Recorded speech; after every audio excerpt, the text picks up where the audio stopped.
शिव शिव शिव शिव शिव शिव आद्य अनंत शिव योगी महादेव योगी महादेव आद्य अनंत शिव। प्रभु प्रभु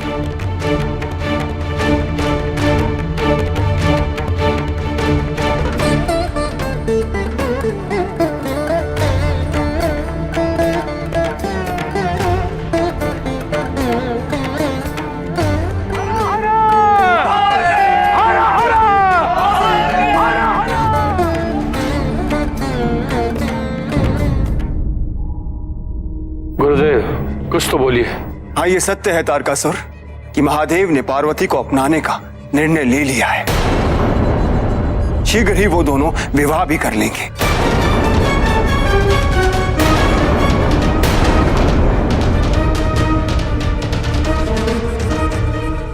अब तो देवताओं का विनाश करना अति आवश्यक हो गया है। यदि देवता ही नहीं रहेंगे तो हमसे स्वर्ग छीनेगा कौन और किसके लिए? विद्युन्माले, पृथ्वी लोक जाकर यज्ञ करवाकर हमारे नाम की आहुति देना प्रारंभ करवा दो। वृतासुर इसी कार्य हेतु पृथ्वी लोक गए पिताजी।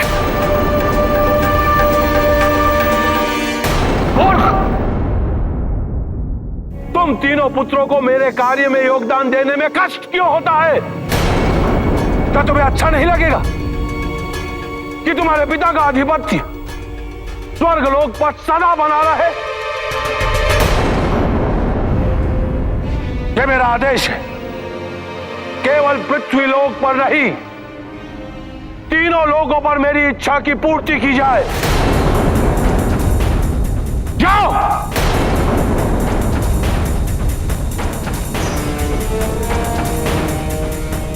मैं सभी देवताओं के मृत शरीर देखना चाहता हूं।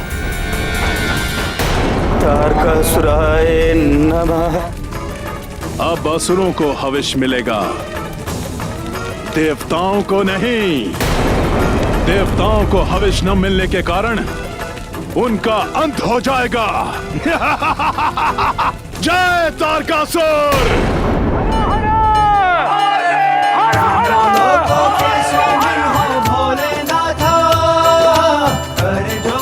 श्रद्धा से झुकाए माथा, तीनों लोकों के स्वामी हो भोलेनाथा।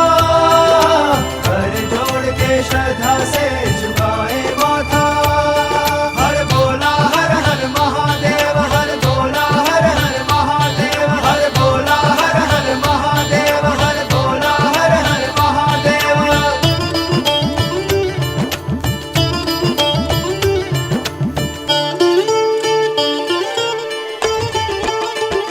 तेरी शरण में हम हैं आए, तेरी शरण में हम हैं आए, तेरी शरण में हम हैं आए। ओ भोले महादेवा, ओ भोले महादेवा। भस्म तन पे रमाए हो दूध चढ़ाए, कहीं शर्करा मधु घृत से स्नान कराए। हर बोला हर हर महादेव, हर बोला हर हर महादेव, हर बोला हर हर महादेव, हर बोला हर हर महादेव। हर हर हर हर। शिव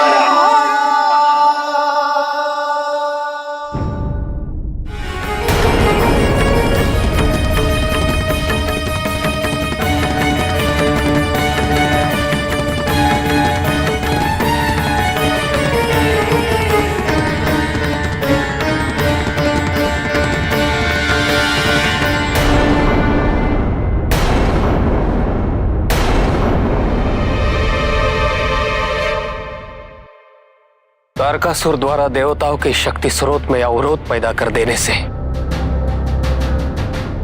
सारे देवता क्रमशः निढाल और अशक्त होते जा रहे हैं। देवों के स्थान पर अब वो असुरों के नाम का हविष दिलाने लगा है। आप जैसे कुछ ऋषि ही हैं जिनके द्वारा देवताओं को भविष्य प्रदान करके इन्हें किसी प्रकार जीवित रखा जा रहा है।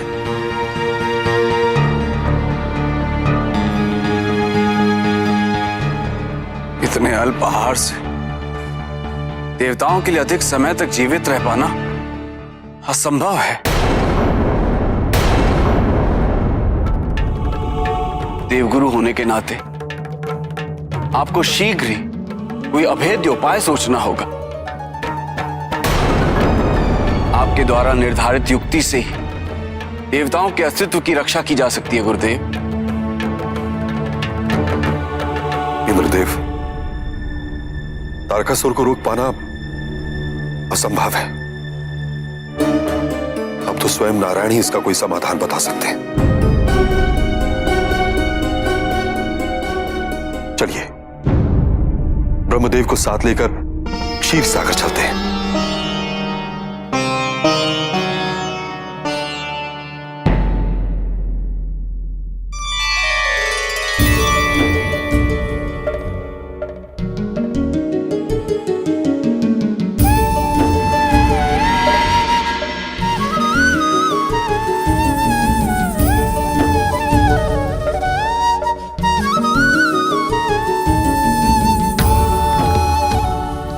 हर पल केवल महादेव का स्मरण।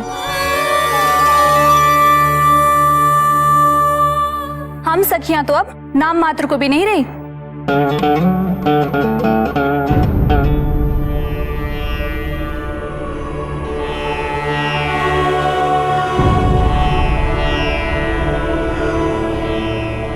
क्या बात है पार्वती, तुम चिंतित क्यों लग रही हो? महादेव का मन तो विशाल है, अनंत है।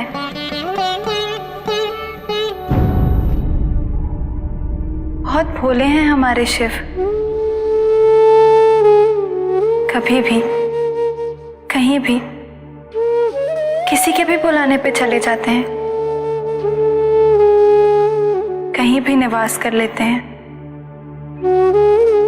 किंतु गृहस्थ होने के लिए गृह का होना तो अनिवार्य है।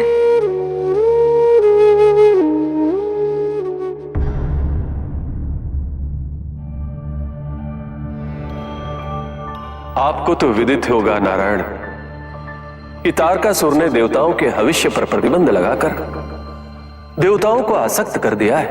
तो इसमें अनुचित क्या है ब्रह्मदेव?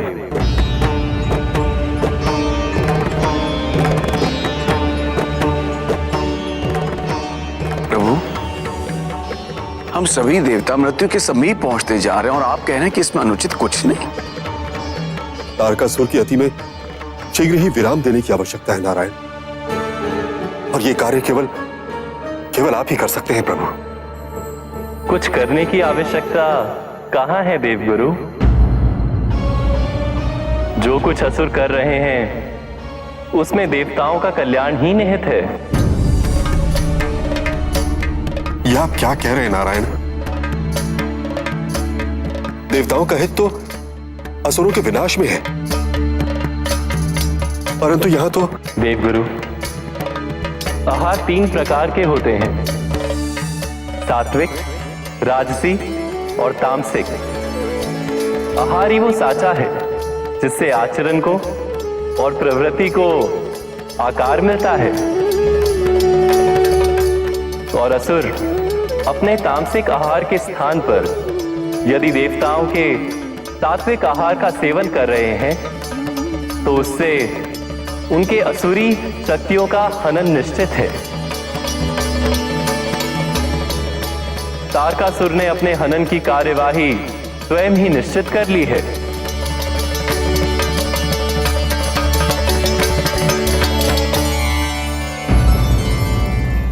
देवताओं के पलायन और इंद्र के सिंहासन पर हमारा आधिपत्य होने के पश्चात भी तुम लोगों की निष्ठा इंद्र के ऊपर है। हमारे शासन में देवताओं के प्रति निष्ठा रखने वालों के लिए केवल एक ही दंड है, मृत्युदंड। तुम लोगों की मृत्यु हमारे पुत्रों के हाथों होगी। प्रज्वलमाले, इन्हें समाप्त कर दिया जाए।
इनके अपराध के अनुपात में इनको मृत्यु दंड देना अनुचित है।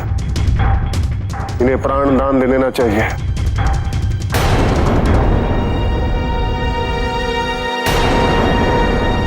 मैं भी सहमत हूं।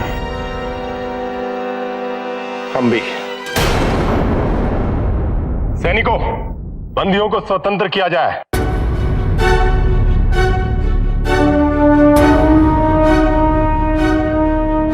ये क्या किया तुम लोगों ने?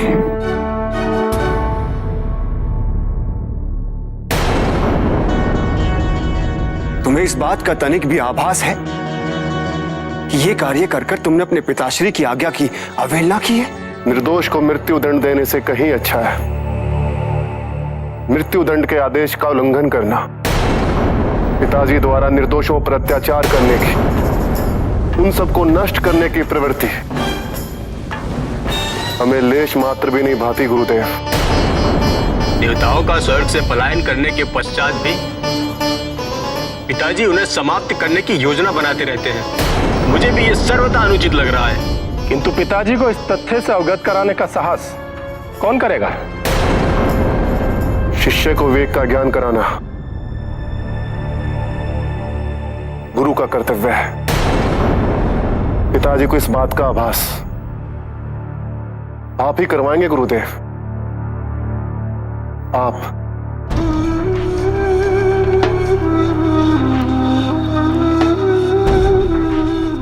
देवताओं की आहुति छीनकर तुमने अपनी पराजय का मार्ग प्रशस्त कर लिया है तारकासुर, और इसका परिणाम प्रत्यक्ष है।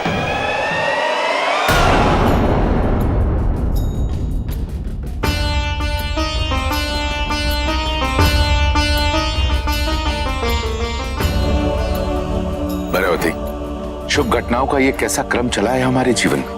पहले तो हम गंगा के पवित्र तट पर जाकर नारायण की पूजा करेंगे और उसके पश्चात उनके द्वारा सौंपे कार्य के पूर्ण होने की उन्हें सूचना देंगे। अब शीघ्र ही हमारी पार्वती का विवाह शिव से हो जाएगा।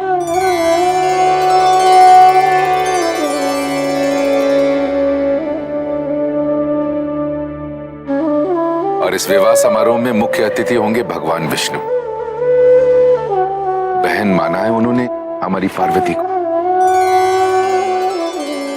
अब बहन की विवाह में भाई का दायित्व तो उन्हें निभाना हो, है ना? विदा दें।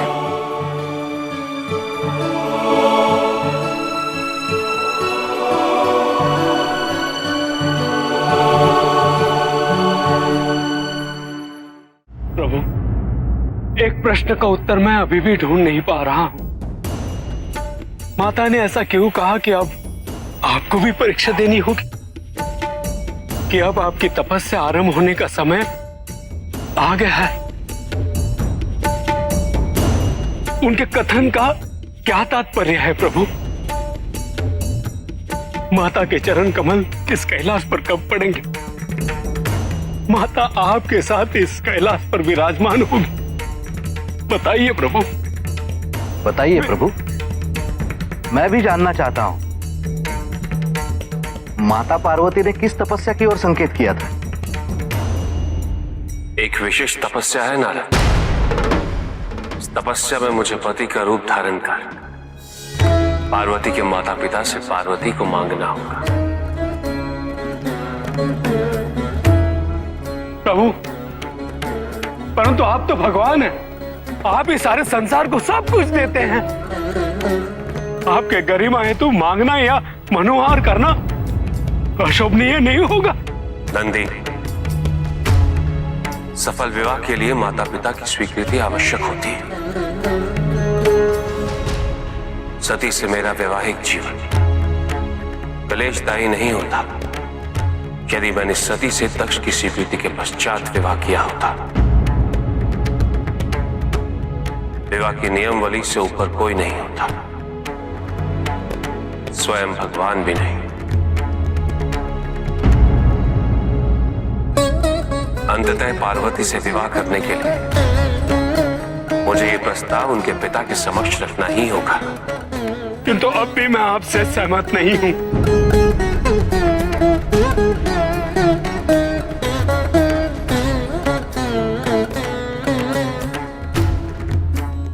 यदि ये कार्य मैं नहीं,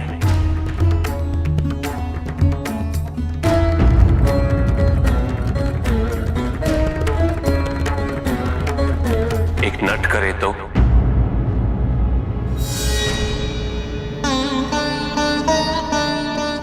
हम नाट्य शास्त्र का प्रदर्शन करेंगे। मैं नट की भूमिका,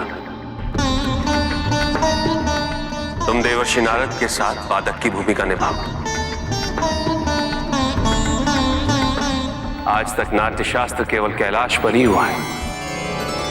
ये प्रथम अवसर होगा जब इसे संसार के सम्मुख हिमावन के भवन में प्रदर्शित किया जाएगा।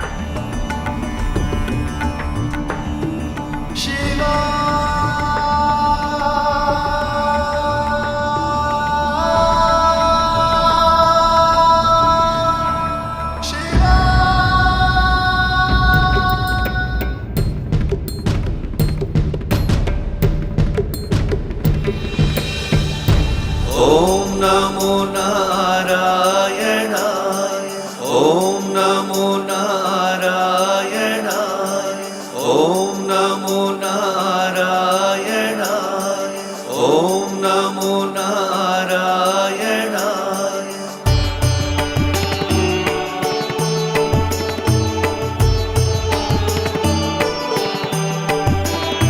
शान्ताकारं भुजगशयनं पद्मनाभं सुरेशम्।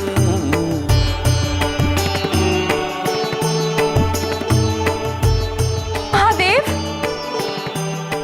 ये स्वर तो महादेव का है।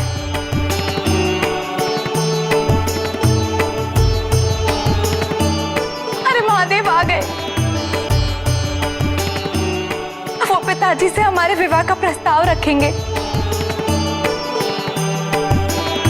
ओम नमो नारायणाय, ओम नमो नारायणाय, ओम नमो नारायणाय, ओम नमो नारायणाय।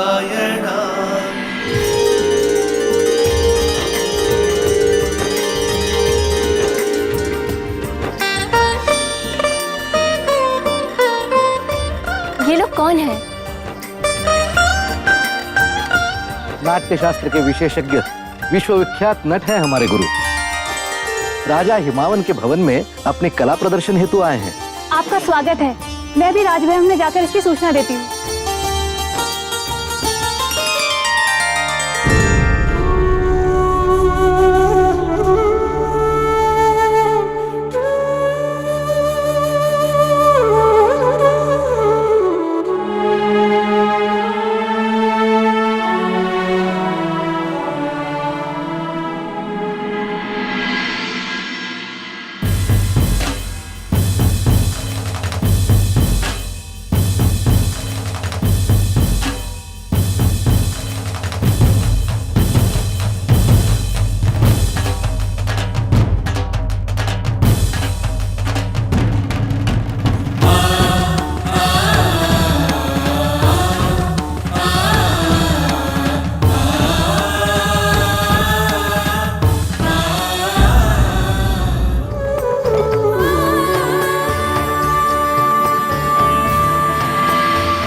हम कलाकारों का नमन स्वीकार करें महारानी।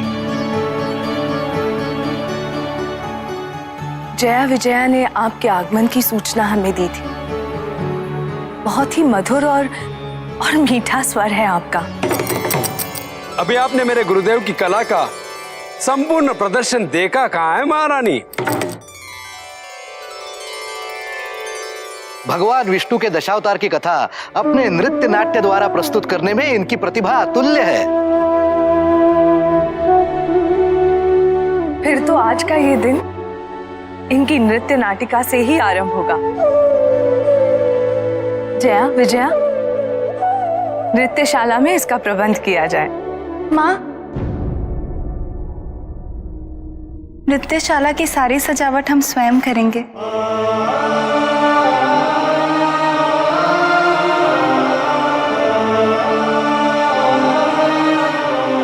नेपथ्य में ही सही, आपके कार्यक्रम में भाग लेने का ये सुनहरा अवसर है। पति के हर कार्य में भागीदारी पत्नी धर्म का महत्वपूर्ण अंग है। अति उत्तम है यदि नेपथ्य के कलाकारों की भूमिका मंच पर प्रदर्शन करने वालों की भूमिका से कम नहीं होती। ऐसी भागीदारी ही एक उच्च कोटि के सृजन को संपन्न करती है।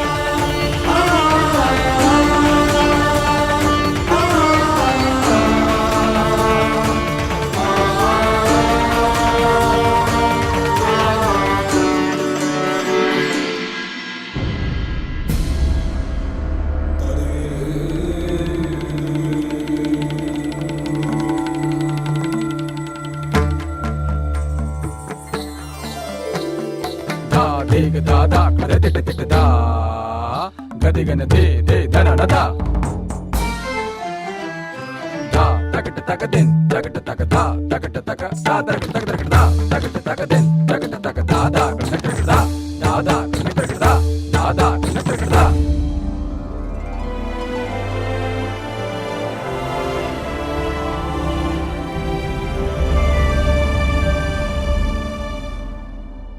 महाप्रलय से जीवों का करने को उद्धार,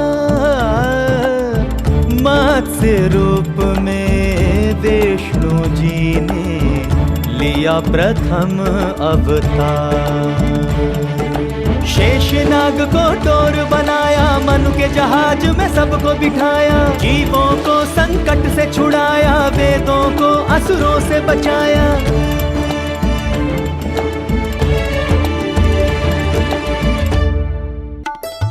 सागर मंथन के लिए देव असुर मिल आए, मंदराचल गिर से लियो मंथन हेतु सहाय।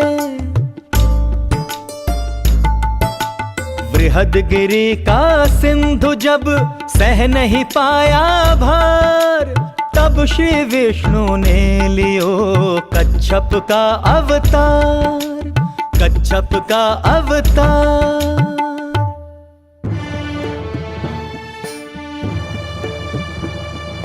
हिरण्याक्ष हर ले गया भूदेवी को पाताल, तब वराह अवतार में प्रगटे दीन दयाल। पापी दुष्ट असुर को मारा, फिर विजयी स्वर में हुंकारा, एक दांत से भूख उठा कर ले आए प्रभु पुनः सतह पर, ले आए प्रभु पुनः सतह पर। ज्येष्ठ भ्रात हिरण्याक्ष का हिरण्यकश्यप क्रूर, कर ली प्रभु से शत्रुता, होकर मद में चूर।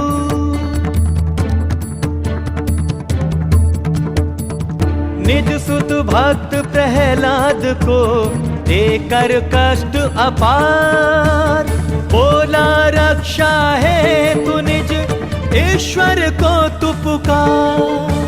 सुन पुकार प्रहलाद की प्रगटे करुणाधार, दुष्ट असुर का वध किया हर नर सिंह अवतार, हर नर सिंह अवतार। त्रिभुवनपति राजा बलि धन पद से मदमाए, तब वामन अवतार धर प्रभु वहां पर आए। मात्र 3 पग धरती का बलि से मांगा दान, 2 पग में भू स्वर्ग लिए टूटा बलि का मान, टूटा बलि का मान। जब क्षत्रिय जन ने दिया क्षत्रिय धर्म विसार, किया स्वार्थ व शक्ति का दुरुपयोग कई बार। प्रकट हुए तब श्री हरि बनकर परशुराम, कुल सहस्त्र अर्जुन का तुम क्षण में कियो तमाम, क्षण में कियो तमाम।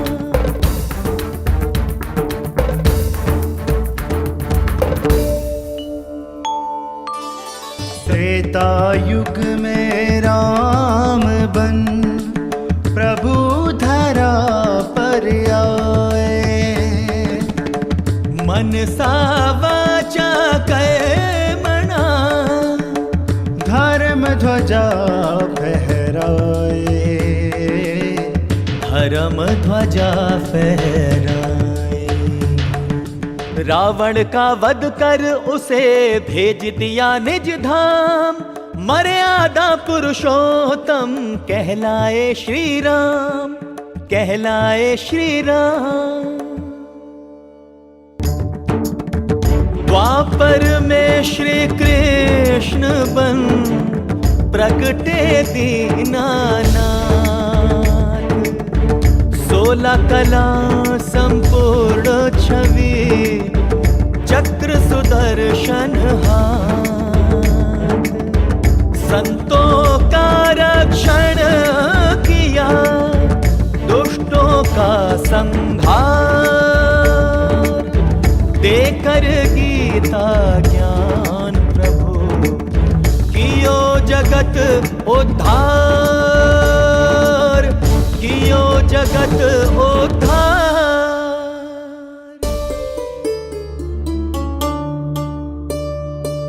कली काल के अंत में करने जग कल्याण, अब कल के अवतार में आएंगे भगवान, आएंगे भगवान, आएंगे भगवान।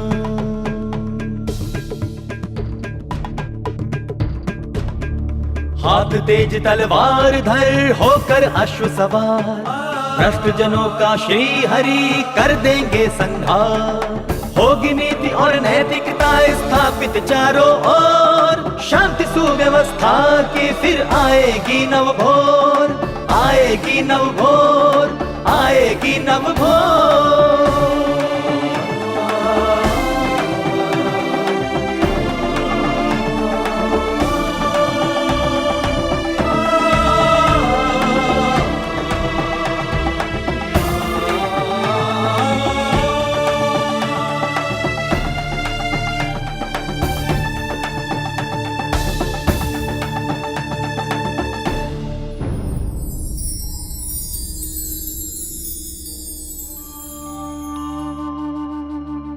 जो अवतार मैंने लिए भी नहीं, उसका वर्णन कर आपने मुझे धन्य कर दिया महादेव।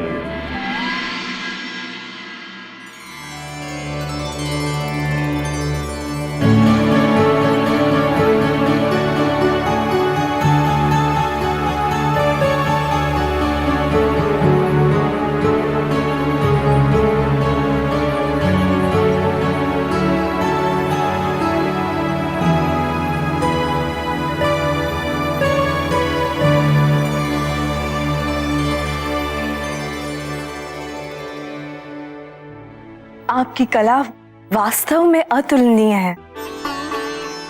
ऐसी रचना हमने पहले कहीं नहीं देखी। हमारी ओर से हम आपका सम्मान करेंगे।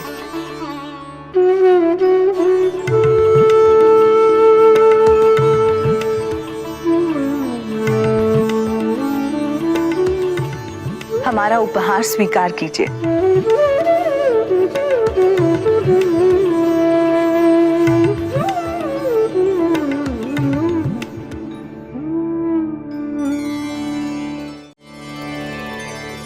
यहां इन मूल्यवान वस्तुओं के लिए नहीं आया हूं महारानी। मैं इन्हें स्वीकार नहीं कर सकता।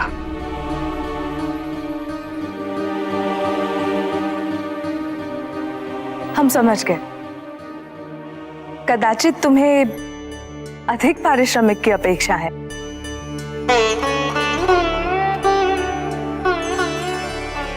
लो, तुम ही अपना पारिश्रमिक तय कर लो। जो मांगोगे मिलेगा। पुनः विचार कर लीजिए महारानी। हो सकता है मुझे जो चाहिए वह मूल्य हो। मांगो नट। अवश्य, किंतु मुझे वचन चाहिए। मैं जो कुछ भी मांगूंगा मुझे अवश्य मिलेगा। हम वचन देते हैं।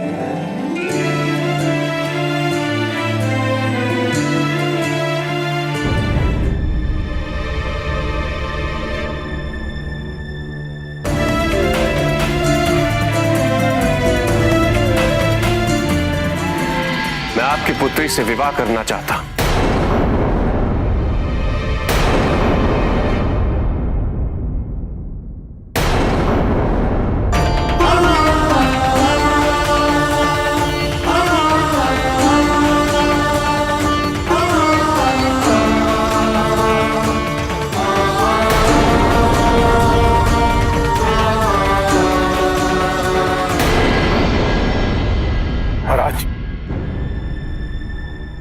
अपनी मर्यादा में रहो नट। हम तुम्हें तुम्हारी कला के कौशल का पारिश्रमिक देना चाहते थे और तुमने अपने ओछेपन का प्रदर्शन कर अपमान किया हमारा।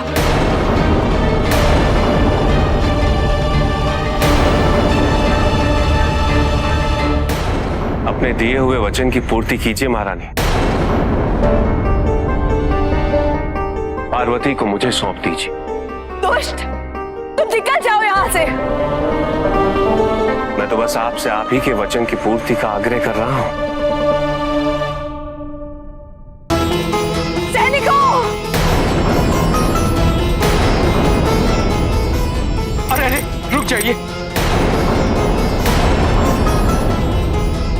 देवी, हमें क्षमा कीजिए।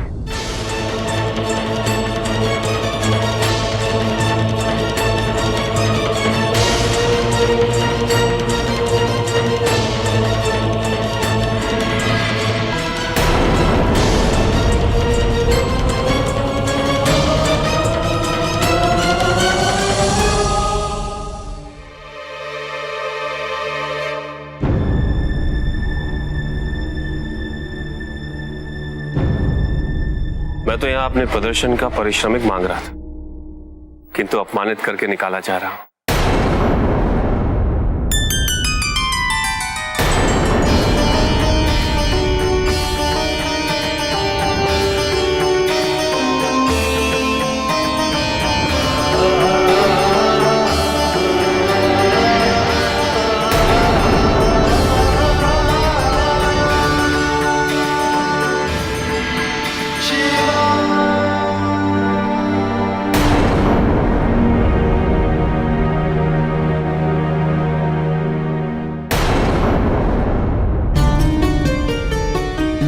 भगवान विष्णु के गले की माला इस नट के गले में कैसे आ गई? ये कोई साधारण मनुष्य नहीं हो सकता। किंतु यह है कौन? कौन है?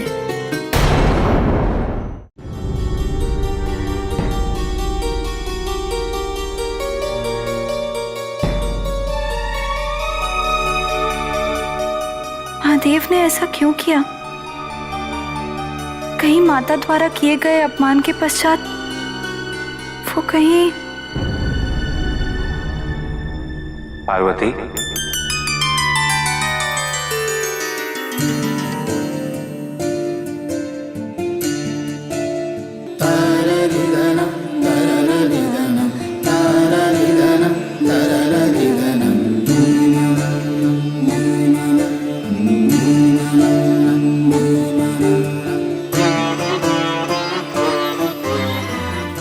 आग्रह पर आपने विवाह का प्रस्ताव अवश्य रखा, किंतु नट रूप में क्यों?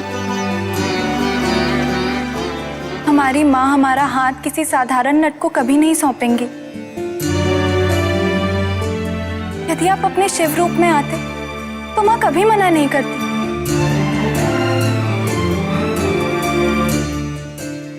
शिव की गरिमा मुझे कुछ भी मांगने की अनुमति नहीं देती। इसी कारणवश मैंने नट का रूप धारण किया और तुम्हारी मां ने मुझे वचन भी दिया। मुझे पूर्ण विश्वास है पार्वती, शीघ्र ही वो अपने वचन की पूर्ति करेंगे।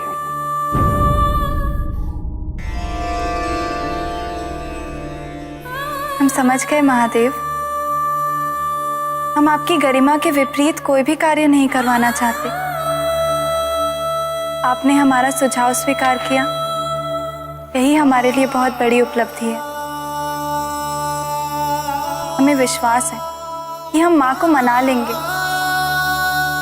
और जब उन्हें आपके वास्तविक रूप का बोध होगा तो वो स्वयं इस विवाह को अनुमति देंगे। यदि उसके पश्चात भी उन्होंने अनुमति नहीं दी? नहीं, उन्होंने आपको वचन दिया है, तो इस वचन की पूर्ति हेतु उन्हें हमारा विवाह आप ही से करवाना होगा। शीघ्र ही आपको हमारे माता पिता की स्वीकृति की सूचना पहुंच जाएगी।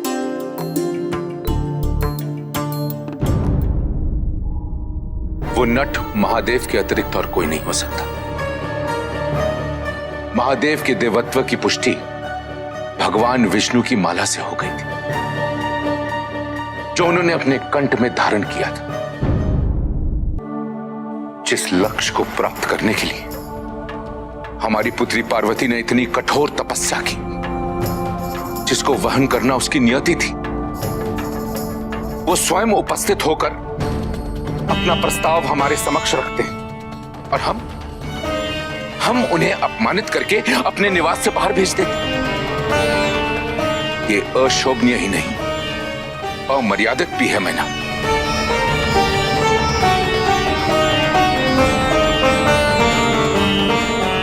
किंतु इस दुस्साहस के प्रति हमारी वही प्रतिक्रिया थी जो एक मां की होनी चाहिए। हमें तो बिल्कुल भी आभास नहीं था कि वो नट शिव ही थे। मैना, हमें शिव से अपने आचरण के लिए क्षमा मांगनी होगी और उनसे विनती करनी होगी कि वो हमारी पुत्री पार्वती से शीघ्र विवाह कर ले। याद रहे मैना, किसी भी दंपत्ति के लिए कन्यादान से बढ़कर और कोई पुण्य नहीं हो सकता। और फिर हम तो भगवान को अपना जमाता बनाने जा रहे हैं। हमारी मोक्ष प्राप्ति के लिए अब कोई संदेह भी नहीं। मां, नटरूपी शिव तो आपको प्रसन्न करने आए थे। क्या तुम्हें पूर्ण विश्वास है कि वो नट शिव ही थे? हाँ मां, हमें तो प्रथम दृष्टि में ही ज्ञात हो गया था। शिव ने ये अभिनय आपके और हमारे आनंद हेतु किया। अब आपको अपने वचन की पूर्ति द्वारा शिव को प्रसन्न करना चाहिए।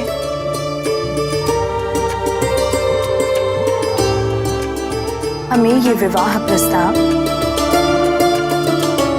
स्वीकार्य है। आपकी स्वीकृति की सूचना सर्वज्ञ महादेव तक कैलाश पहुंच गई होगी मां।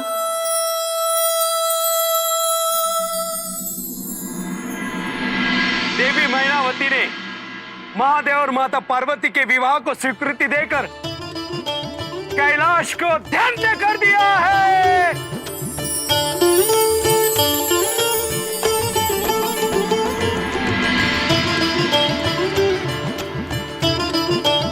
अब हम सब हिमावन की नगरी में नृत्य करेंगे और माता को आज ही कैलाश लेकर आएंगे।